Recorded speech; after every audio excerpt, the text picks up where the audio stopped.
বাজারে বাজারে যখন যাই, যারা যায় তারা জানে, যখন কোনো জিনিস কিনে বাজারে, ফল মানে সবজি যেগুলো কেনে, সেগুলোকে কোনোটাকে নখ দিয়ে, কোনোটাকে ভেঙে, ঠিক আছে, কাঁচা কীভাবে দেখা যায়, বা কোনোটাকে একটু একটু হাতে মানে হালকা মেরে মেরে দেখা যায় যে পাকা কাঁচা, এসবগুলো দেখার জন্যে নরম যত সবজি আছে সবগুলোকে মানে সেইভাবে পুরো ক্ষতবিক্ষত করা হয়। কিন্তু যদি ভাবুন, যদি কেউ বেল কিনতে যান, যে কোনো বেল 2-3 রকমের বেল হয়, তো বেল যারা কিনতে যান তারা দেখেছেন না নখ চোবানো যায় ওটাতে, না ওটাকে ভাঙা যায়।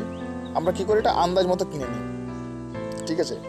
তো এখান থেকে আমরা একটা শিক্ষা পাই, যখন বাজারে যে নরম সবজি যেটা, সেটাকে আমরা নখ চুবিয়ে নখটা দিয়ে টিপি, ঠিক আছে, প্লাস আপনার ভাঙা যায়, ঠিক আছে, ভেঙে পরে দেখি, মানে নানা রকম নরম জিনিসগুলোকে নানা রকম মানে অত্যাচার করে পরে আমরা কিনি।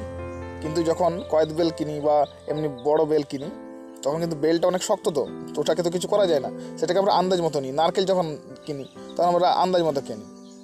অতএব এখান থেকে শিক্ষা এটাই পাই, যে নরম হবে তাকে সব দিন সহ্য করতে হবে লোকের জ্বালাতন, আর যদি শক্ত হয়ে যায়, বাইরের আবরণটা একটু যদি শক্ত করে নাও, তাহলে তোমাকে আর কেউ কিছু করবে না।